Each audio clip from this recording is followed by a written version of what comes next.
¿Se puede? ¿Se puede? Sí se puede. We are going to fight back. We're going to help the families who are sacred to have everything that you need. We're going to help you to have 2 million housing units for families all across our state. We're going to make sure that you can get good paying jobs for your families and in your communities. Good health care programs. And when I become the governor, we're going to have universal health care for undocumented immigrants again in the state of California.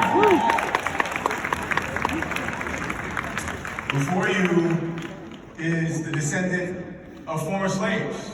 My grandparents came here from Detroit, Michigan, by way of Mississippi. And my grandparents, mis abuelos, de San Andrés, Colombia, y Panama, and Jamaica. When I was a kid, you could find me in my basement. I was either breakdancing or dancing a little salsa merengue. Because we must all stick together as Black and brown and Latino and Asian American, Pacific Islander and low-income families, all of us working together. We must stick together and we must stand up for all who have come under attack. And I want to thank you for what you do in your communities. I want to thank you for what you do in our schools. We passed legislation like AB 49 that says ICE has no place in any school in the state of California. We passed legislation that says ICE shall not be in any hospital or emergency room. We want to take care of those who are sick. And I'm proud of the legislation that we are working to pass now, and I hope that you will take it up on your list, like AB 2465 for Assemblymember Liz Ortega that says any entity that works with ICE will never get any money from the state of California.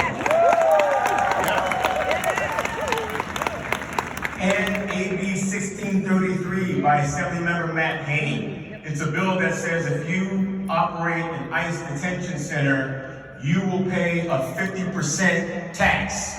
There will be no ICE in the state of California. We will work to abolish ICE in this country and create a real path to citizenship for those who just want to work here and live here and pay taxes and support our communities. No más vida. Are you ready to fight? Are you ready to win? Are you sleepy? Are you tired? Do you need a nap? You say yes? You don't want it to be me who brings you the nap. Do you need a snack? She says yes. You don't want me to be the one who brings you the snack. I grew up in a household. Look, I lost both my parents by the time I was 6 years old. My mom from Panama was a teacher in San Jose. And my dad from Detroit was fighting in Vietnam. And my mom took care of 4 kids all by herself. And then she got sick. My mom had cancer. And when I was 6 years old, she lost her battle to cancer. We got sent to live with a cousin in Philadelphia who I never met until I showed up at her doorstep. And she took me and my 5-year-old brother in and raised us as her sons. Also, a Panamanian, she worked as a nurse's aide to provide for us. She kept us out of trouble. Actually, if I'm being honest, she kept us on lockdown. Okay? She said, you have 2 choices. You can go to school, or you can go to school.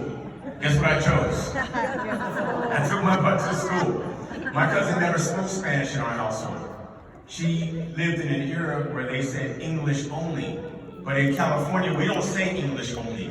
We say that we teach our children to speak English, Spanish, Mandarin, Tagalog. We teach many languages, and we do dual language immersion programs for our students, and we provide them the opportunity. In my household, I never heard a word of Spanish unless we were in trouble. And then it was, no buya, cállate, the chancla. I learned to duck fast. But we want to make sure that our students get a great education. And I grew up in a household where we didn't always have food in my household. I grew up on the free lunch program. I grew up on food stamp coupons, you know, like the EBT card. And a whole lot of government cheese. Any of y'all ever had that government cheese? That big old box of cheese? The cheese is in a block. It's in the super thick plastic. If you fight to get into it, it might be the best grilled cheese or quesadilla you ever had. Because we was hungry.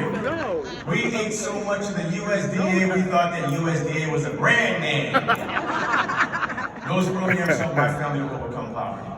And in California, it is incumbent on us to make sure that we give every family the opportunity to overcome poverty, to get a good job, to have access to health care, and to be safe in your community.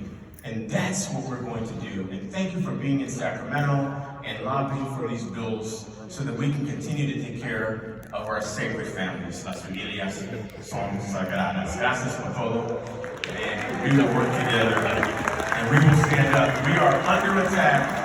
And we will fight back for Black and brown families, for our LGBTQ plus youth, and for our homeless youth. Are you ready to fight?